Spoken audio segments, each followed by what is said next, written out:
Oke, sampai bertemu kembali di kuliah kita hari ini. Pada pertemuan kali ini kita akan membahas tentang pengawasan sediaan mutu obat. Jadi ini sangat penting setelah obat dibuat kemudian dipasarkan, bagaimana obat tersebut dari supplier atau dari produsen sampai ke tangan konsumen atau masyarakat tetap dalam keadaan baik. Sehingga obat tersebut memberikan efek yang positif bagi pasien atau masyarakat. Jangan sampai obat tersebut sampai ke tangan konsumen dalam keadaan rusak atau malah terjadi uh, atau ditemukan obat palsu. Jadi ini yang perlu dihindari.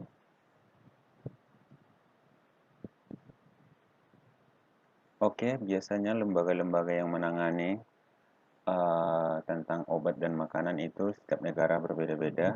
Seperti di Indonesia ada Badan POM, Badan Pengawasan Obat dan Makanan. Kemudian yang paling terkenal itu kalau di Amerika, FDA atau Food and Drug Administration.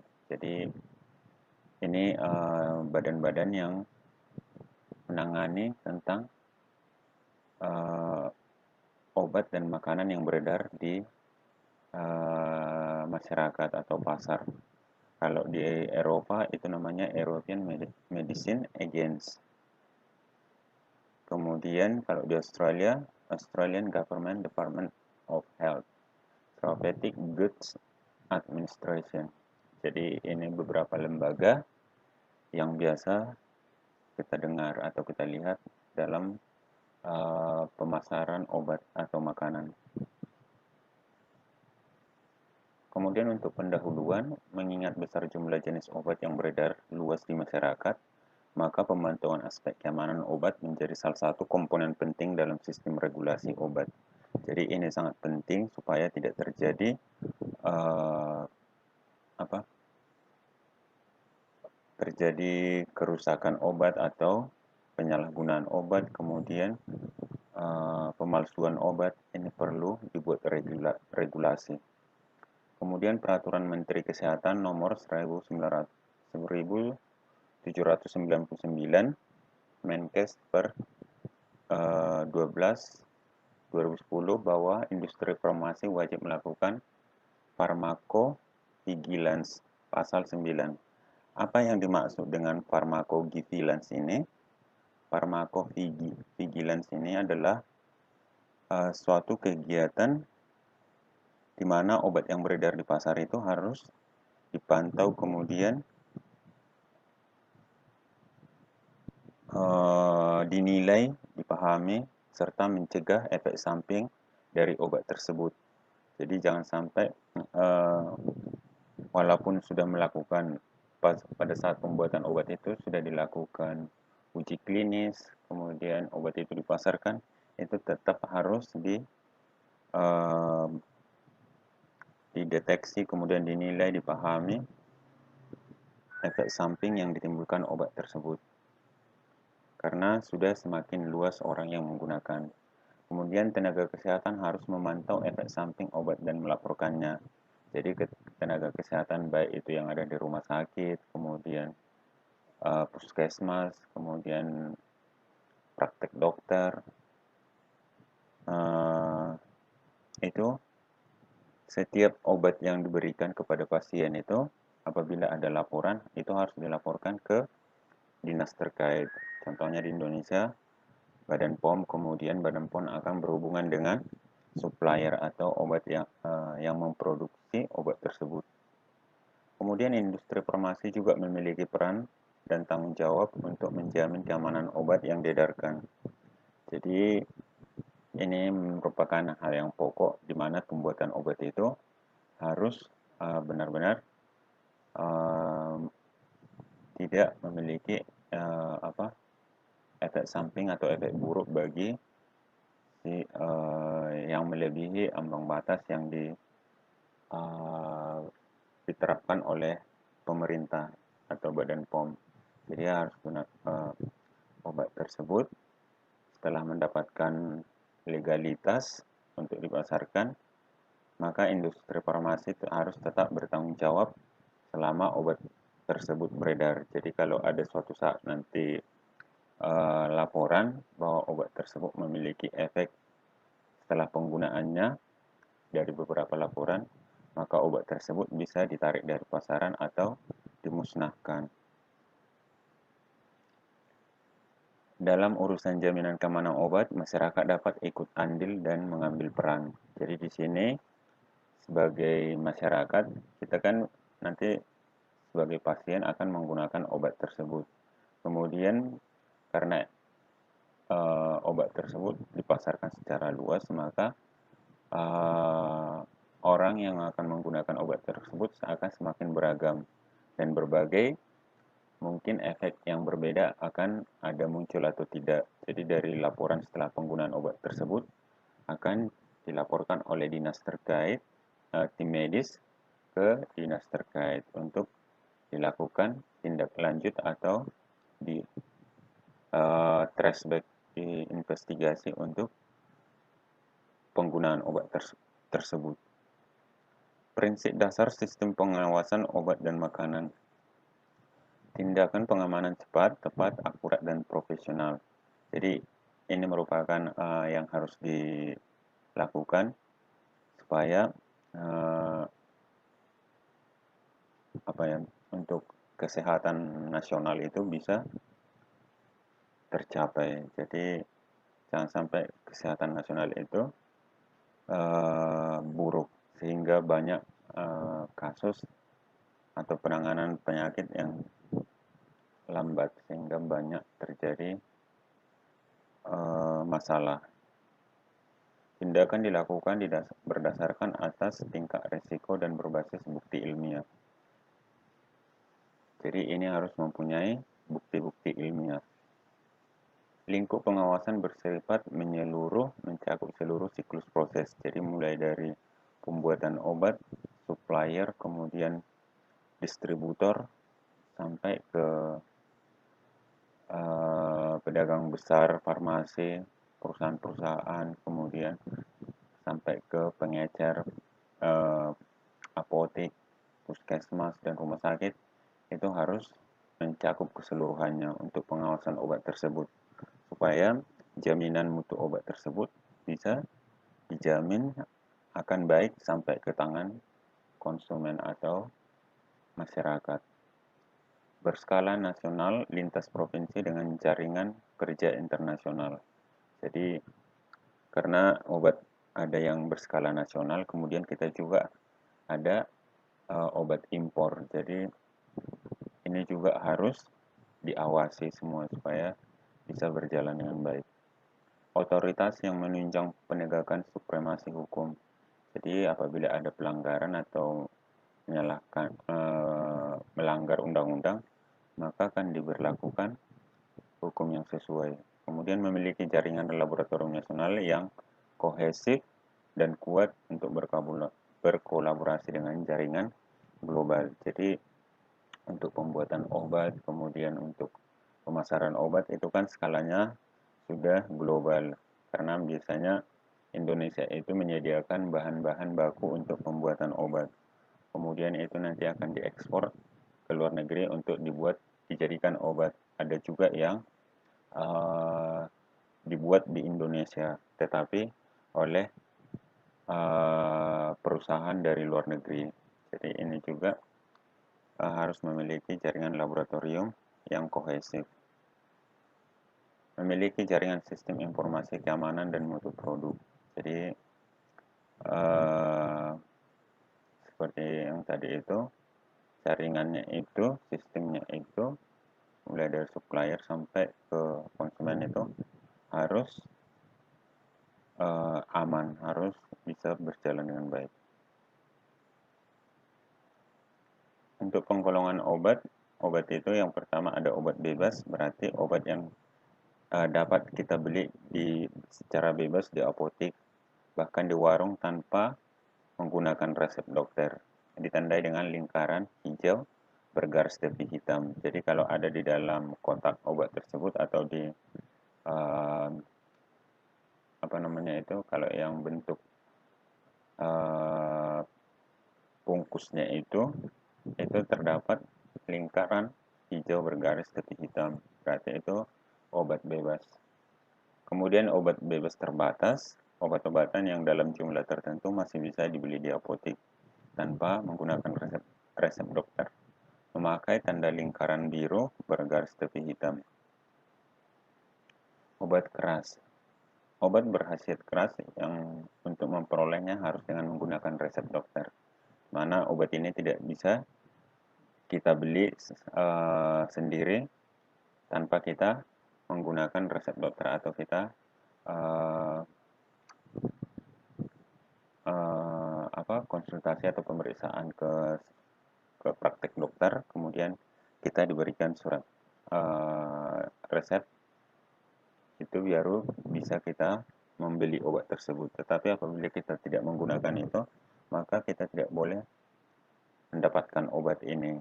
Ini yang menjadi sering terjadi pelanggaran-pelanggaran di dalam pemasaran obat. Jadi ada beberapa obat keras di beberapa apotek yang dijual tanpa menggunakan resep dokter, karena ini akan sangat berbahaya bagi pasien. Contohnya seperti antibiotik, kemudian itu yang bersifat obat keras itu biasanya tidak boleh diperjualkan secara bebas. Kemudian psikotropika dan narkotika. Obat-obatan ini mulai dari pembuatannya sampai pemakaiannya diawasi dengan ketat oleh pemerintah dan hanya boleh diserahkan oleh apotek atas dasar resep dokter. Jadi ada beberapa obat-obatan yang menggunakan bahan-bahan seperti narkotika. Jadi ini harus benar-benar diawasi mulai dari pembuatannya sampai pemasarannya. Jangan sampai ini obat disalahgunakan. Kemudian cara pembuatan obat yang baik, ini ada beberapa komponen mempunyai potensi atau kekuatan untuk dapat digunakan sesuai tujuannya. Jadi di tujuannya itu sebagai obat apa, itu memiliki potensi dan tidak menimbulkan efek yang sangat buruk. Kemudian memenuhi persyaratan keseragaman baik isi maupun bobot, memenuhi syarat kemurnian, memiliki identitas dan penandaan yang jelas dan benar, dikemas dalam kemasan yang sesuai dan terlindung dari kerusakan dan kontaminasi. Penampilan baik, bebas dari cacat atau rusak. Jadi ini beberapa komponen untuk pembuatan obat yang baik. Masalah yang sering terjadi terhadap obat-obatan. Yang pertama itu obat palsu. Jadi biasanya obat palsu banyak beredar kalau obat-obat tersebut banyak digunakan dan harganya mahal. Jadi biasanya orang-orang yang tidak bertanggung jawab akan membuat obat palsu supaya dapat memperoleh keuntungan yang banyak.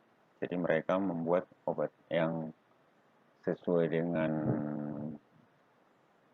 bentuk, kemudian kemasan itu biasanya sering dilakukan untuk mengelabui masyarakat dan konsumen. Makanya kita dihimbau tidak membeli obat di luar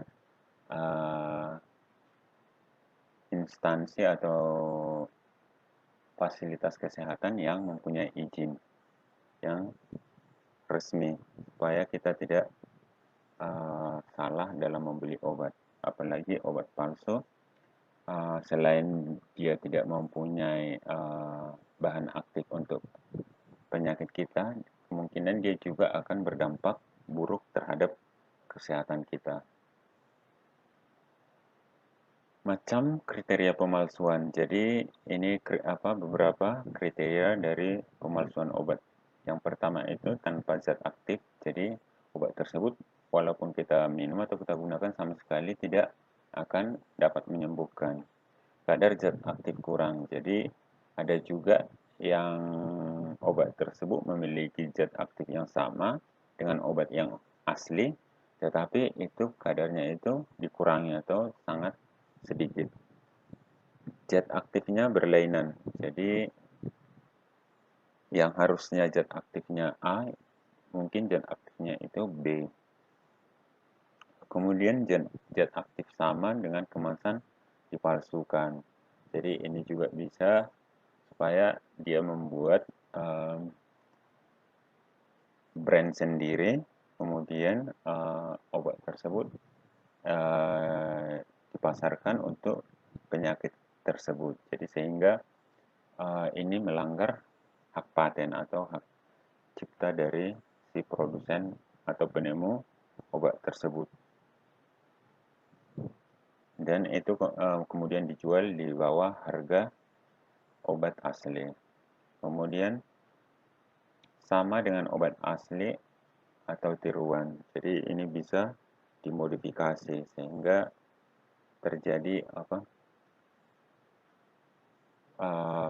dia mengambil keuntungan sendiri. Jadi terjadi pencurian misalnya brand atau apa. Jadi ini yang melanggar undang-undang yang perlu diawasi oleh pemerintah. Kualitas yang sangat berbeda.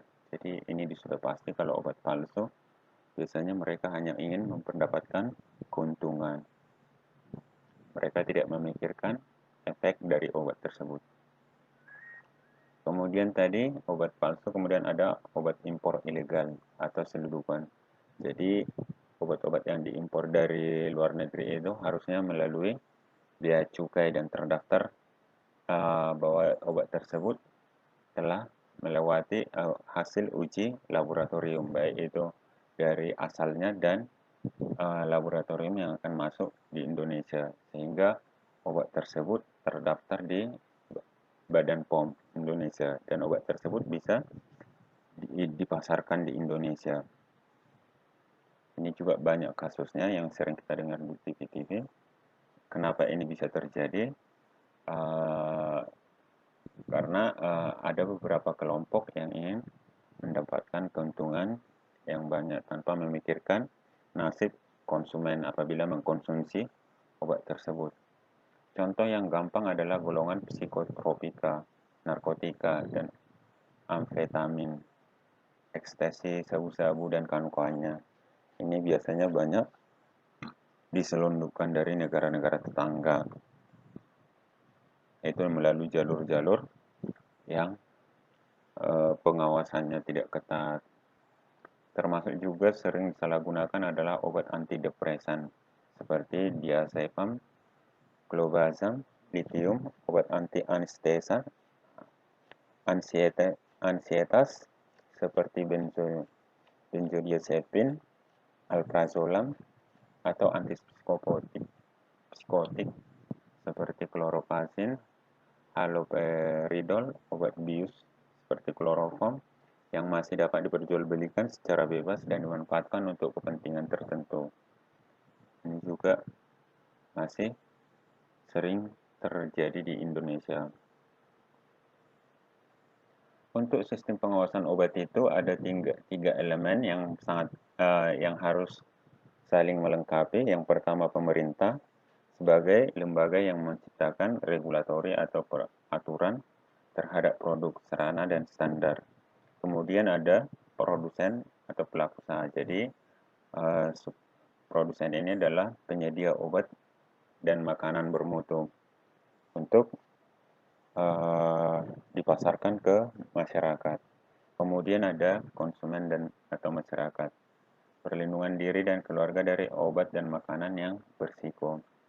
Jadi tiga komponen ini harus saling berhubungan.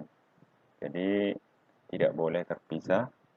Untuk pengawasan obat ini, tiga komponen ini juga berperan penting, di mana produsen harus tetap mengawasi dan menjaga kualitas atau produk yang dihasilkan. Kemudian pemerintah membuat aturan untuk standar suatu produk yang dihasilkan oleh produsen tersebut supaya tidak merugikan masyarakat dan pemerintah. Kemudian ada undang-undang yang menjaga, melindungi konsumen, melindungi produsen. Dan ketiga komponen ini sama-sama dapat mengambil andil atau bagian dalam pengawasan obat.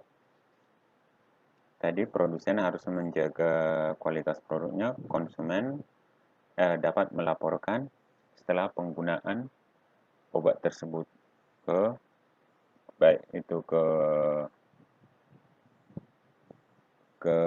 produsen atau ke pemerintah apabila terjadi sesuatu efek yang tidak diinginkan.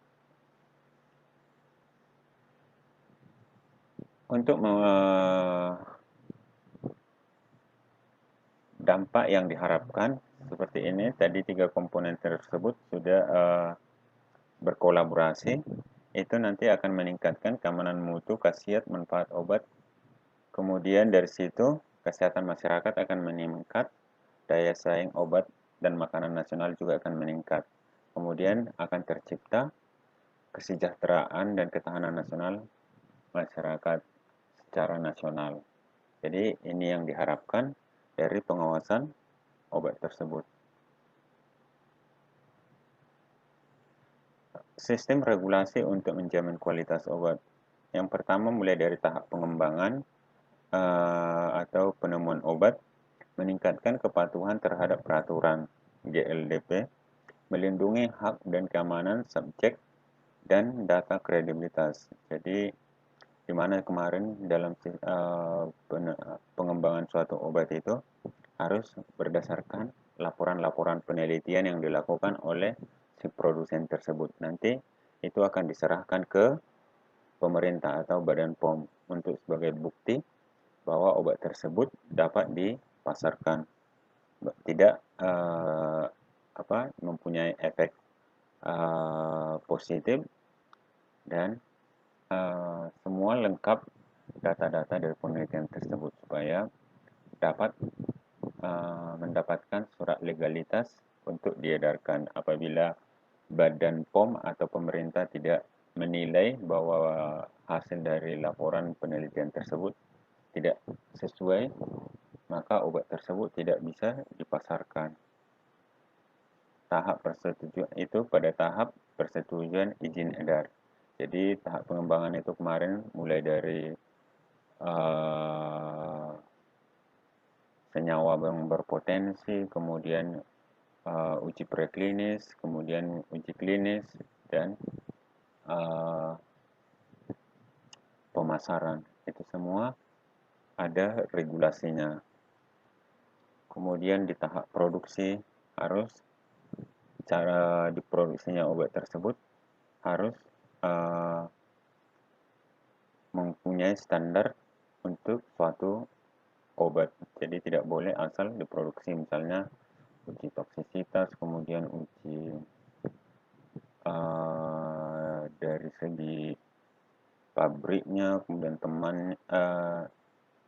karyawannya, kemudian kemasannya, kemudian bahan baku yang digunakan, itu semua harus mendukung yang namanya good manufacturing practice, atau kalau di bahasa Indonesia kan cara pembuatan obat yang baik.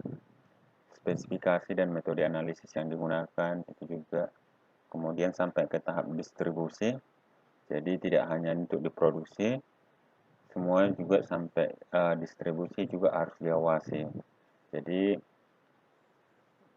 setelah supplier atau produsen itu memproduksi obat tersebut, itu kan harus dipasarkan ke masyarakat. Dari supplier ini kan tidak langsung ke masyarakat, jadi ada distributor. Distributor ini juga harus diawasi oleh pemerintah. Makanya itu disebut dengan cara distribusi obat yang baik atau CDOB. Kemudian good pharmacy practice atau cara pelayanan farmasi yang baik. Setelah itu sampai ke tahap penggunaan ke masyarakatnya ada monitoring mutu. Jadi monitoring mutu ini sudah dari penggunaan, misalnya pasien di rumah sakit, di puskesmas, kemudian di praktek dokter, itu semua dimonitoring. Kemudian di monitoring efek samping obat atau MSO. Itu juga penting karena setiap orang itu kan memiliki riwayat yang berbeda-beda. Ada yang penyakit ikutan, ada yang berbeda, ada yang hanya satu penyakit. Apabila menggunakan obat tersebut, bagaimana efek sampingnya pada setiap orang itu berbeda-beda. Kemudian sistem penguasaan obat Badan POM itu ada dua, pre-market berarti sebelum dipasarkan dan post-market. Yang pre-market itu pengawasan penerapan cara pembuatan obat yang baik terhadap industri farmasi yang akan memproduksi obat, penilaian keamanan, khasiat, dan mutu obat sebelum beredar. Kemudian evaluasi bioavailabilitas atau bioequivalence untuk kesetaraan mutu obat-obat generik dengan obat inovator. Kemudian di post marketnya itu inspeksi sarana produksi, distribusi, dan pelayanan obat. Pengawasan mutu obat yang beredar atau sampling dan pengujian. Jadi Badan POM itu harus melakukan pengawasan terhadap obat yang beredar. Jadi mungkin ada yang rutin, ada yang tidak rutin. Jadi kalau ada misalnya laporan itu harus segera diinvestigasi. Tetapi untuk pengawasan rutinnya itu ada yang berjangka, misalnya setiap 1 bulan obat-obat yang rentan terhadap uh, obat-obat yang rentan terhadap uh, kondisi lingkungan yang misalnya cepat rusak, kemudian uh, sering dipalsukan, itu juga harus diawasi oleh Badan POM. Pengawasan aspek keamanan obat beredar, pharmacovigilance. Jadi ini tadi karena efek samping yang ditimbulkan untuk berbagai pasien itu bisa berbeda-beda. Jadi harus dimonitoring. Pengawasan terhadap penandaan dan iklan obat beredar. Jadi ini juga jangan sampai informasi yang diberikan itu salah dimengerti oleh masyarakat. Jadi itu harus jelas.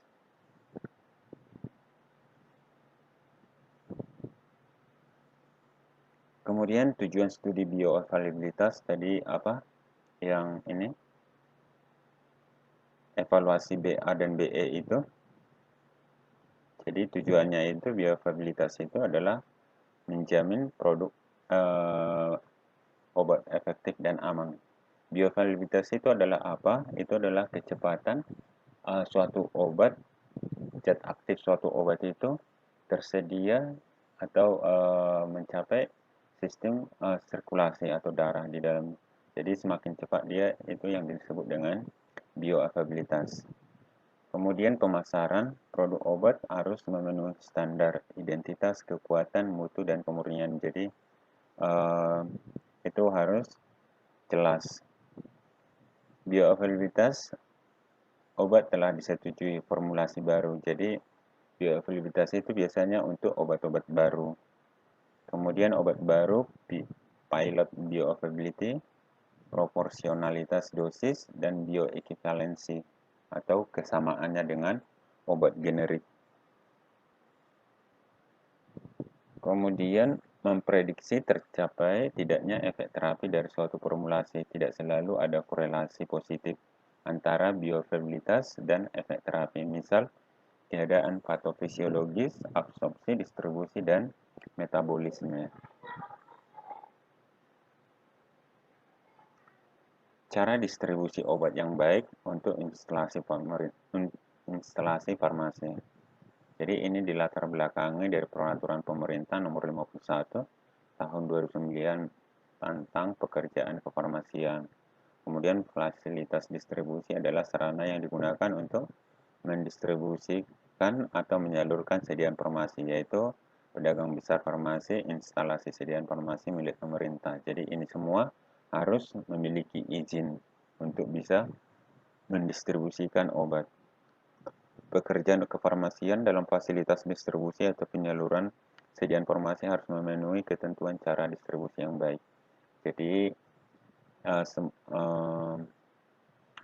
semua distributor termasuk itu pedagang besar, instalasi sediaan farmasi milik pemerintah itu harus memenuhi syarat atau ketentuan yang dibuat dalam cara distribusi yang baik.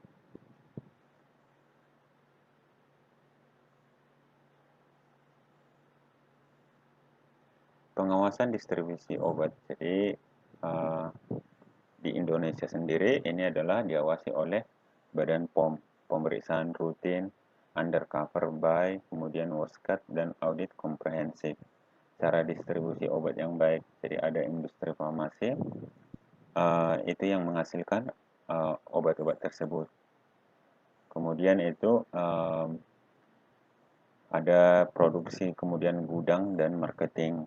Kemudian sarana distribusi dari gudang produksi tersebut masuk ke pedagang besar farmasi pusat, kemudian ke cabang dan ke sarana pelayanan kesehatan.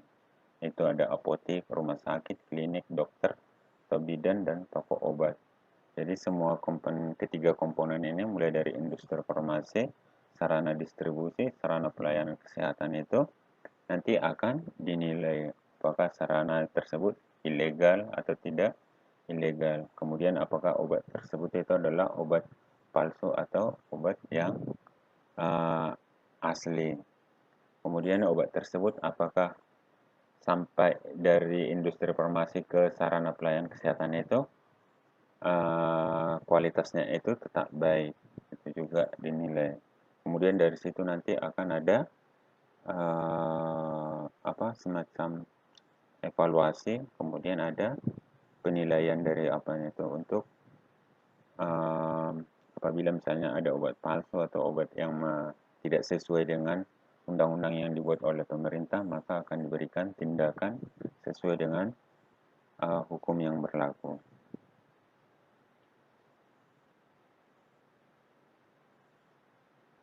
Jadi dari situ maka perlu dilakukan audit surveilan keamanan dan mutu berbasis resiko produk. Ini akan dilakukan oleh Badan POM.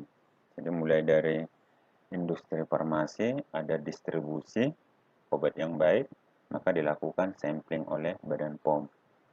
Kemudian dari pedagang besar farmasi dan instalasi farmasi kesehatan, itu obat akan didistribusikan ke apotek, klinik, rumah sakit, dan puskesmas. Maka dilakukan lagi sampling.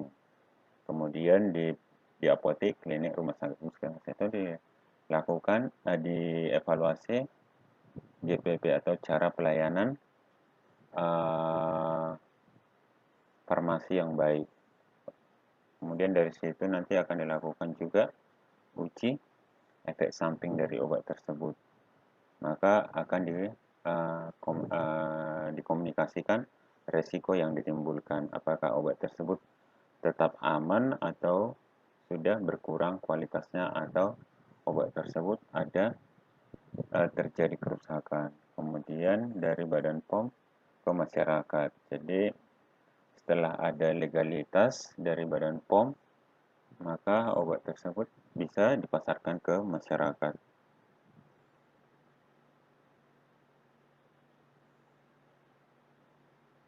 Landasan hukum penerapan cara distribusi obat yang baik. Jadi ini adalah landasan hukumnya. Kemudian ini adalah tadi dasarnya untuk melakukan pengelolaan obat publik dan cara distribusi obat yang baik. Aspek-aspek distribusi obat yang baik, yang pertama manajemen mutu, bahwa produsen itu harus melakukan manajemen mutu supaya obat tersebut tetap baik sampai ke masyarakat. Kemudian organisasi manajemen perusahaan tersebut harus berjalan dengan baik. Kemudian bangunan dan peralatan itu harus sesuai dengan standar pembuatan obat yang ditetapkan oleh pemerintah atau standar internasional. Kemudian operasionalnya itu mulai dari pembuatan obat sampai ke pemasaran itu harus berjalan dengan baik. Kemudian inspeksi diri, ini apa? Misalnya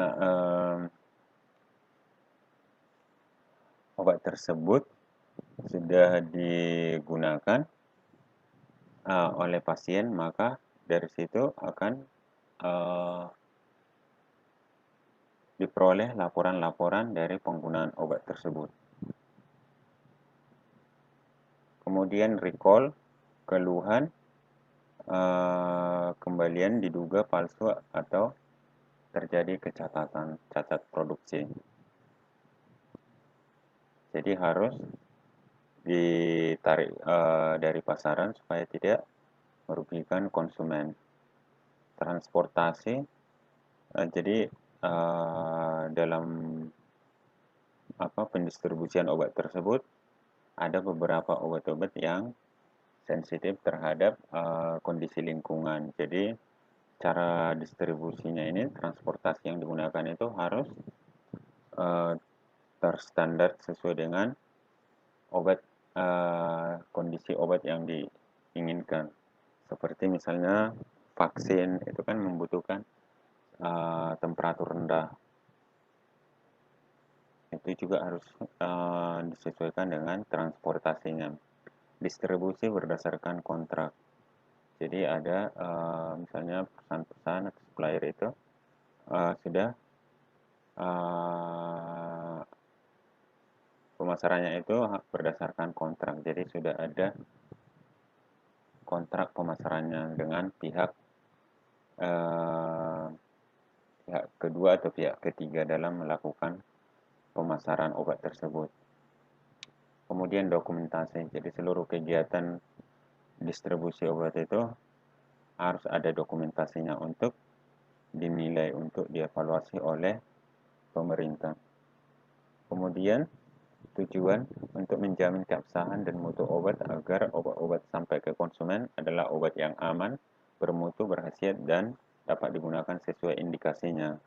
Menjamin agar produk obat tidak keluar dari jalur ilisit, contohnya nafsa, BKO, dan obat G.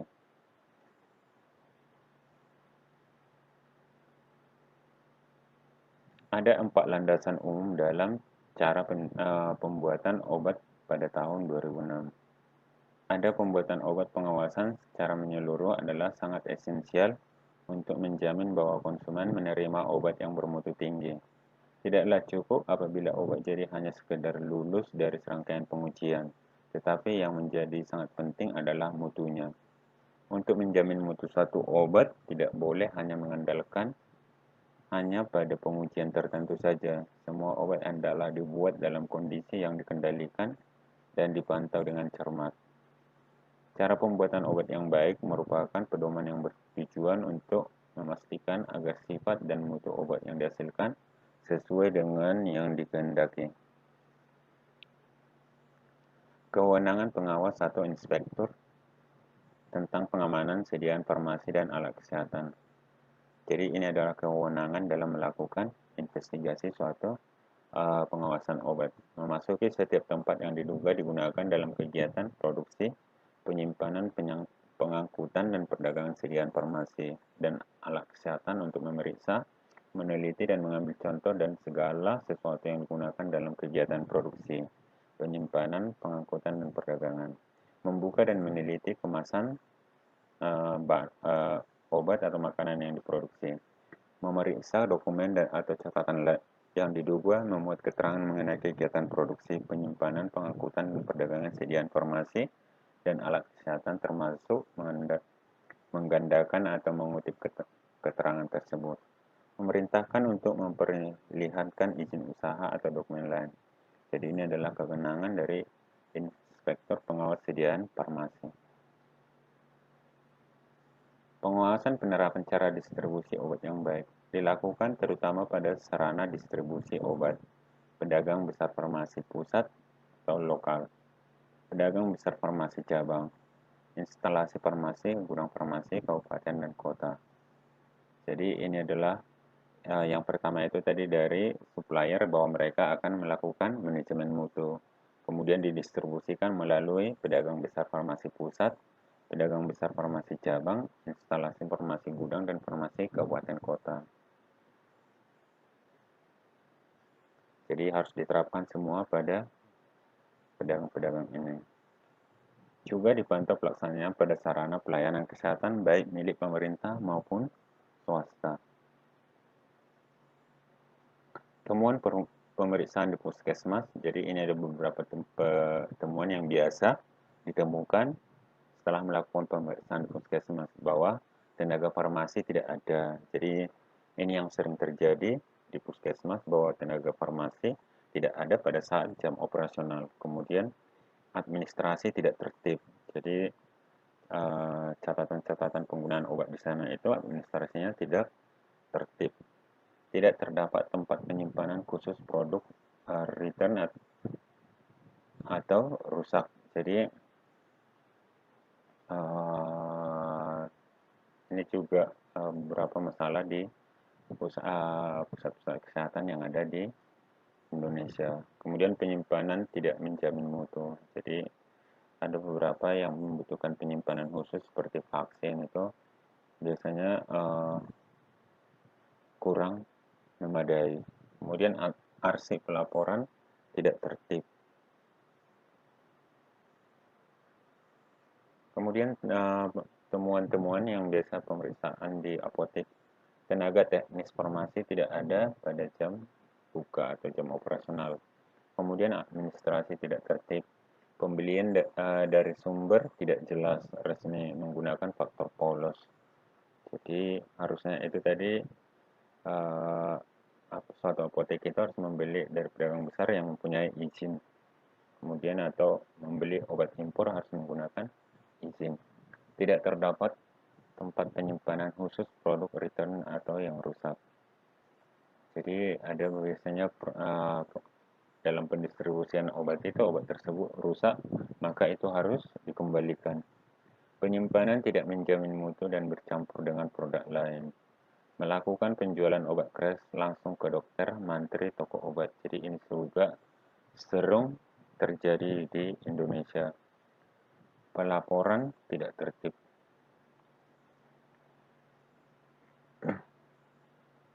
Temuan pemeriksaan di toko obat berizin. Jadi ini hal-hal yang biasa ditemukan oleh Badan POM.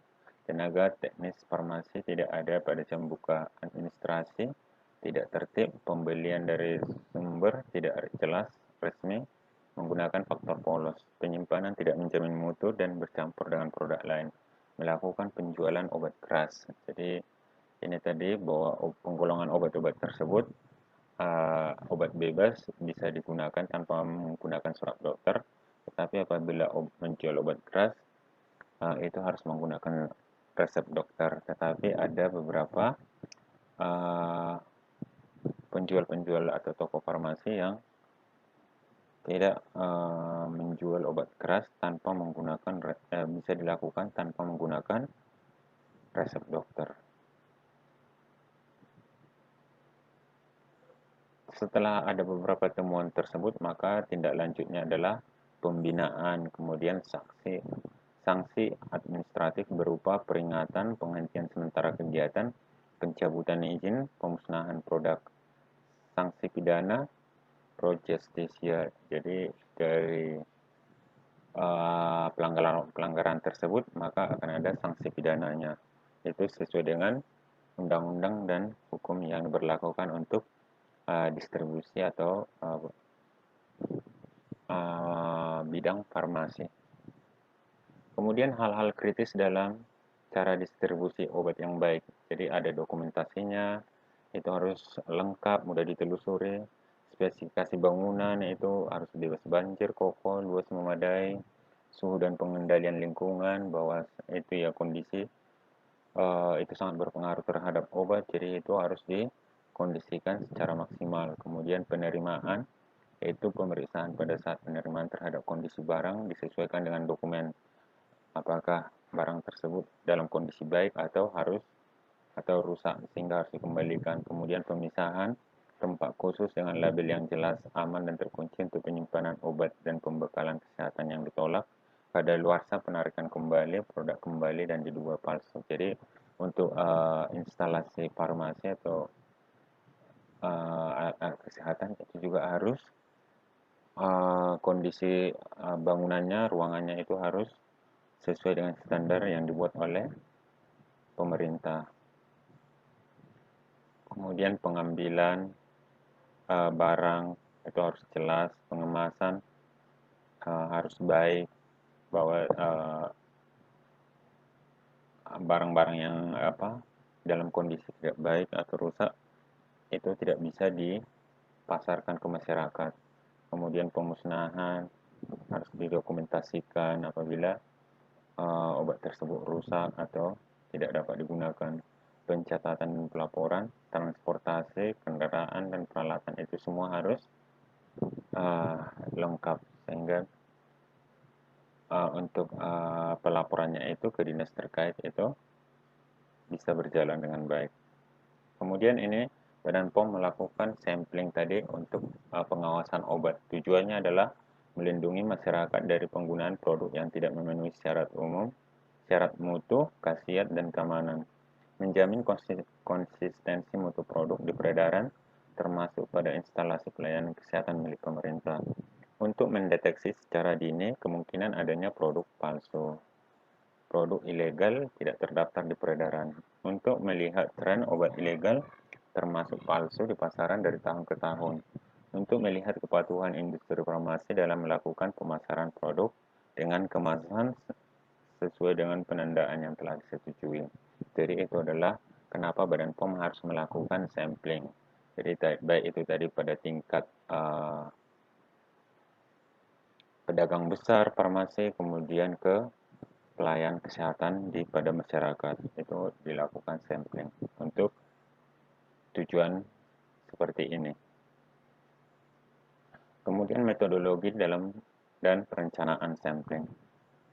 Sampling dilakukan dengan melakukan analisis resiko berdasarkan tingkat kekritisan, di mana semakin kritis, semakin besar proporsi presentasi samplingnya. Jadi kalau ada laporan atau misalnya suatu obat itu profilnya itu misalnya memiliki kecenderungan terjadi kerusakan atau pemalsuan itu, maka analisis risikonya itu semakin tinggi, maka akan perlu dilakukan sampling. Sampling juga harus mempertimbangkan profil obat yang beredar. Jadi tadi itu profil obatnya itu seperti apa, misalnya itu obat impor, obat jenis narkotika atau apa itu, maka harus dipertimbangkan. Sampling terbagi atas dua kelompok, routine sampling dan trigger sampling. Jadi makanya tadi bahwa Badan POM itu melakukan sampling itu ada yang rutin, misalnya setiap bulan, kemudian ada yang trigger sampling dipicu kasus tertentu. Misalnya ada laporan bahwa ada pemalsuan obat, kemudian ada penyalahgunaan obat, maka itu harus segera dilakukan sampling. Kemudian pemenuhan cara pembuatan obat yang baik, suatu industri farmasi dan riwayat penarikan produk hendaklah menjadi faktor yang dipertimbangkan. Jumlah setiap sampel diperhitungkan untuk 3 kali pengujian, lengkap dengan batch yang sama atau nomor serinya untuk tujuan verifikasi, confirmatory analysis, serta sampel tertinggal.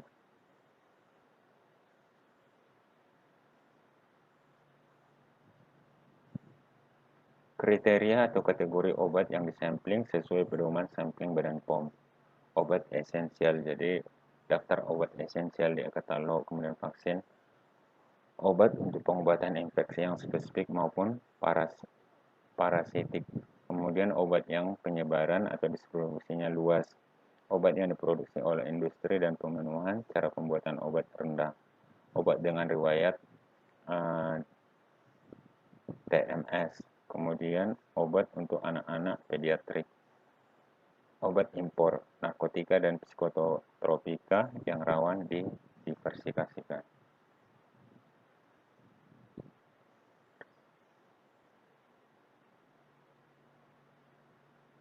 Hal-hal yang dapat menjadi pertimbangan dalam penentuan kategori atau kriteria obat.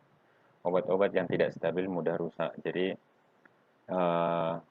ini menjadi pertimbangan dalam melakukan pengawasan. Apabila obat-obat yang gampang rusak, maka analisis tingkat resikonya itu sangat tinggi, jadi harus diawasi. Obat-obat yang membutuhkan perlakuan khusus, cold chain product, ini juga menjadi kategori yang sangat perlu diawasi, kemudian distribusi obat, penanganan dan penyimpanan obat di instalasi farmasi kabupaten dan kota. Jadi karena ini sudah dekat dengan masyarakat, kemudian banyak instalasi farmasi di kabupaten atau kota yang masih memiliki standar rendah untuk distribusi obat. Pemenuhan cara distribusi obat pada jalur distribusi obat. Kemudian tren penyalahgunaan obat. Jadi biasanya obat-obat yang mahal, obat-obat yang banyak digunakan dan masih jarang, itu biasanya ada tren untuk penyalahgunaan obat. Kendala penguasaan obat di sarana kesehatan milik pemerintah. Tempat pengambilan sampel dilakukan pada sarana pelayanan kesehatan seperti apotek, rumah sakit, puskesmas, poliklinik, dan lain-lain, sarana produksi, sarana distribusi obat, dan sarana lain. Kendala akses ke sarana kesehatan pemerintah. Jadi, ini merupakan kendala Badan POM untuk melakukan pengawasan obat di sarana kesehatan milik pemerintah. Beberapa balai masih memerlukan surat pengantar persetujuan dari instansi dan sarana terkait. Kemudian beberapa sarana kesehatan pemerintah seperti puskesmas terletak di daerah yang memerlukan waktu dan tempuh yang cukup sehingga super dijangkau. Kurangnya informasi dan komunikasi mengenai obat donasi Kemenkes yang perlu dilakukan pengawasan mutu. Jadi ini beberapa kendala yang dihadapi oleh Badan POM terkait dalam pengawasan obat. Kendala pengawasan obat di sarana kesehatan. Selanjutnya, kendala kecukupan jumlah sampel dengan nomor batch yang sama untuk pengujian yang tersedia di sarana kesehatan pemerintah. Sampel yang tersedia di sarana kesehatan pemerintah dengan nomor batch yang sama jumlahnya tidak mencukupi untuk kebutuhan pengujian karena diutamakan untuk kebutuhan di sarana pasien. Berarti ini membuktikan bahwa jumlah obat yang tersedia itu di beberapa sarana kesehatan pemerintah itu jumlahnya sangat terbatas atau boleh dibilang sangat sedikit. Sehingga apabila dilakukan pengujian akan sangat beresiko karena pasien harus membutuhkan obat. Sampel yang tersedia di sarana kesehatan pemerintah sudah mendekati tanggal kadaluarsa. Ini juga merupakan masalah juga bahwa banyak obat-obat di sarana kesehatan itu yang sudah mendekati masa kadaluarsa, jadi harus segera diperbarui. Oke, cukup sampai di sini topik kita untuk pengawasan sediaan obat. Jadi untuk diskusinya kita lanjutkan di Google Classroom. Sekian dan terima kasih.